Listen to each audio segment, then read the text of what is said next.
Comment réaliser le meilleur tour de magie du monde? C'est ce qu'on va voir aujourd'hui dans cette vidéo, et à la fin de celle-ci, tu seras vraiment capable avec n'importe quel tour de magie, et je vais y revenir dans quelques instants, de le rendre comme si c'était le meilleur tour de toute ta vie, celui que les gens ne reverront jamais parce que c'était vraiment le meilleur tour. Mais juste avant que je t'explique tout ça, si t'es pas encore abonné à cette chaîne YouTube, je t'invite à le faire en cliquant sur le bouton rouge s'abonner juste en dessous de la vidéo. Alors effectivement, aujourd'hui je vais pas t'apprendre un tour de magie, donc si aujourd'hui tu voulais apprendre un nouveau tour, je t'invite à aller voir toutes les autres vidéos sur la chaîne YouTube, il y en a plein, mais je t'invite vraiment à rester avec moi parce qu'aujourd'hui on va parler d'un sujet que les gens n'expliquent pas forcément. Alors il y a pas mal de chaînes YouTube qui expliquent des tours de magie, mais il n'y a jamais de vidéos comme ça qui sont assez poussées sur le sujet, et pourtant c'est quelque chose de très important. Donc je t'invite vraiment à rester. Aujourd'hui, qu'est-ce qu'on va voir?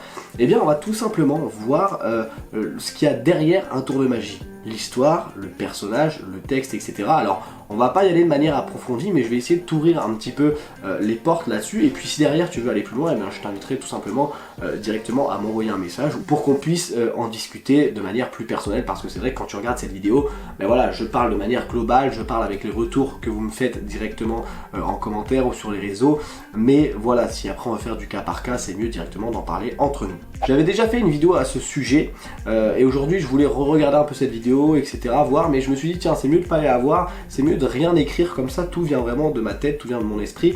Donc voilà, c'est une vidéo, peut-être tu vas dire ah c'est un peu long, c'est chiant, etc. Mais je sais que les gens qui seront vraiment intéressés à ça vont rester jusqu'au bout. Donc déjà, le premier conseil que je peux donner, et c'est ce que je vois énormément aujourd'hui, et ce que ça soit avec les élèves que j'accompagne, que ça soit les gens qui m'envoient des vidéos sur les réseaux, etc. Et c'est très bien, vous pouvez continuer à faire ça, mais c'est que la plupart du temps, et c'est la première chose que je leur dis, c'est que leur tour de magie, il y a une différence entre ça.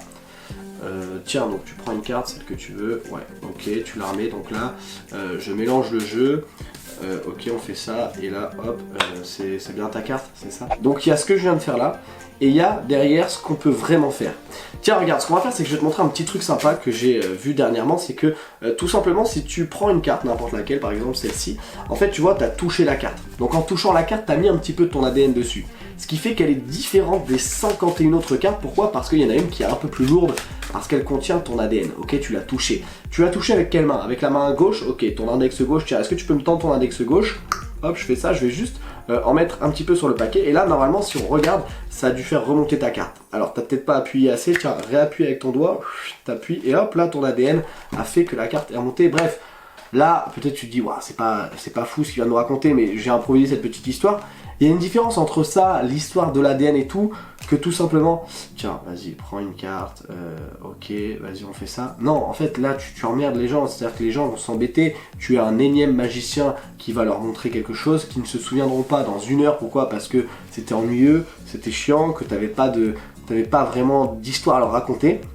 En fait, il y a une phrase très très importante, c'est que vraiment, qu'on m'avait appris, c'est que vraiment, le tour de magie, il sert à illustrer l'histoire que tu racontes aux spectateurs. C'est-à-dire que toi, tu dois pas arriver en mode je vais faire un tour de magie, tu dois arriver en mode je vais leur raconter une histoire.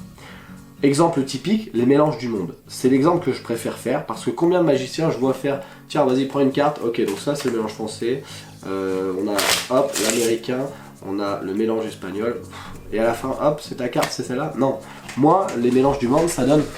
Dernièrement j'ai fait un petit voyage, j'ai fait un voyage dans plusieurs pays, et ce qui m'a intéressé, vu que moi je m'intéresse vraiment à la magie, vous le savez, c'est de découvrir les différents mélanges de cartes. Et aujourd'hui je vais vous en présenter quelques-uns, comme ça à la fin de ce tour de magie vous serez capable, et à partir de demain vous pourrez dire aux gens tiens je connais ce mélange, je connais ce mélange, et la prochaine fois que vous jouerez aux cartes ou vous allez faire une partie de belote, et bien vous pourrez montrer ces mélanges. Alors juste avant je vais te demander tiens juste de choisir une carte, et ce qu'on va faire c'est que tu vas pouvoir la signer, etc. Bref, là vous faites votre speech. Pour commencer, on a le mélange chez nous, c'est le mélange à la française. Donc le mélange à la française il se fait comme ceci, c'est le mélange classique, et souvent les gens quand ils n'ont pas forcément un mélange spécifique, ils font le mélange à la française. Après il y a le mélange à l'américaine. Le mélange à l'américaine vous l'avez sûrement déjà vu dans les films, celui-là il est vraiment stylé, les gens l'aiment bien. Hop, il consiste à faire deux paquets comme ceci. Après on a le mélange à l'américaine mais qu'on voit plus dans les films, au casino, etc. C'est de faire deux paquets, donc là vous voyez pas mais je suis en train d'imbriquer les paquets comme ceci. Après dernièrement j'étais en Espagne, alors eux en Espagne c'est assez sympa parce qu'ils ont souvent des éventails, il fait souvent chaud, etc. Et donc avec les cartes ils font des éventails comme ceci et ils imbriquent les cartes les unes dans les autres. Bref, je vais pas vous faire tous les mélanges du monde, le tour des mélanges du monde, mais il y a une différence entre enchaîner tous les mélanges comme ça et raconter une histoire. Surtout, il y a un conseil qui est très important aussi, c'est de donner l'impression que vous pensez à ce que vous dites. Moi, le texte des mélanges du monde, c'est le même depuis 10 ans. Et pourtant, les gens, quand je le raconte, ils se disent « Ah ouais, le gars, il pense, il est dans sa mémoire, il a des souvenirs. » Je dis « Ah mais tiens, le mélange chinois, je vous l'ai pas fait. » Ah ouais, en fait, le mélange chinois, souvent, je l'oublie. Pourquoi? Mais c'est pas vrai, le mélange chinois, je l'ai jamais oublié. Je sais que je le fais, puisque c'est la révélation de mon tour de magie à la fin. Et pourtant, à chaque fois, voilà, je fais semblant de « Ah tiens, ceci. » Et c'est bien mieux de faire ça que d'avoir un monologue où t'es là. Et donc là, en fait, si je prends la carte et que la carte remonte, regarde, tu fais le mélange français, les gens n'ont même pas le temps de participer. Ce qui va rendre ton tour de magie incroyable, c'est la participation et l'attention que tu vas donner au public. En connaissant la technique parfaitement, et ça j'en doute pas, et en connaissant ton texte entre guillemets parfaitement, même si t'es pas obligé de le connaître à la lettre près, mais ce que tu dois dire globalement, derrière tu vas être totalement ouvert à pouvoir interagir avec les gens, pardon. Ce qui fait que si quelqu'un te donne une anecdote, si quelqu'un te fait une blague, tu vas pouvoir y réagir.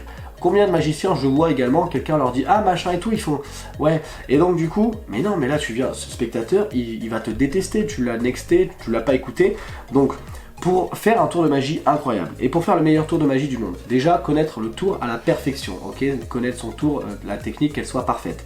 Derrière, savoir où est-ce que tu vas emmener les gens, c'est-à-dire vraiment avoir au moins, je te dis pas d'écrire au mot près ton texte, mais de savoir dans quelle direction tu vas aller.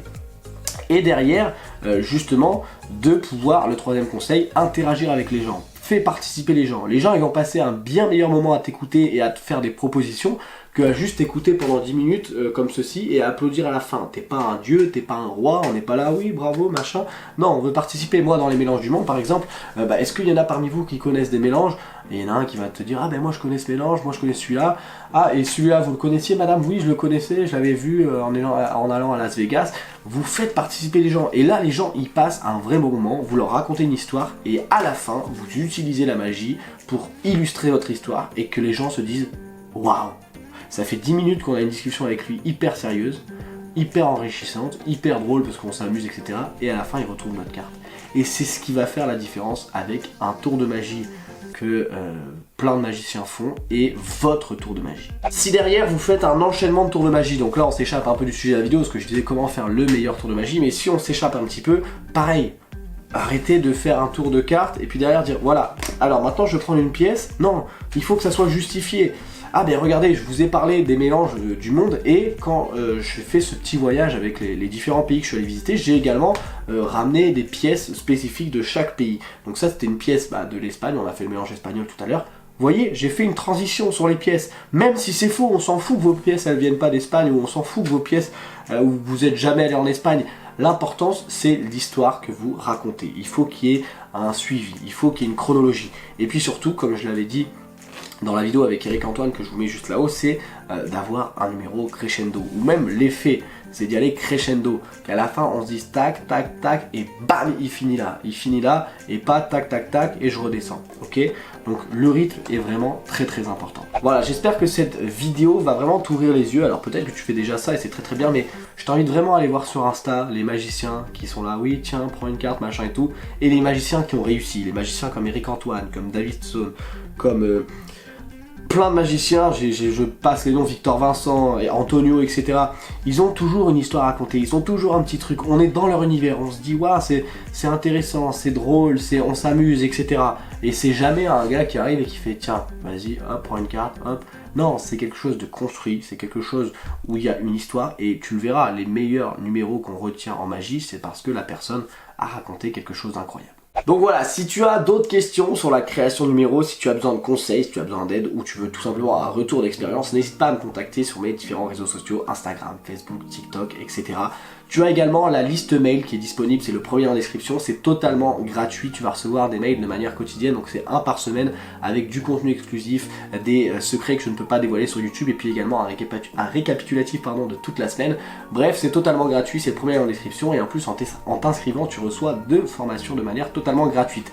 Si t'es pas encore abonné à cette chaîne YouTube, évidemment je t'invite à le faire en cliquant sur le bouton rouge s'abonner juste en dessous de la vidéo. On est de plus en plus nombreux sur cette chaîne et ça me permet de vous proposer de plus en plus de contenu, donc merci à vous. Bon entraînement dans ce que vous êtes en train d'entreprendre actuellement et je vous dis à très bientôt. Ciao!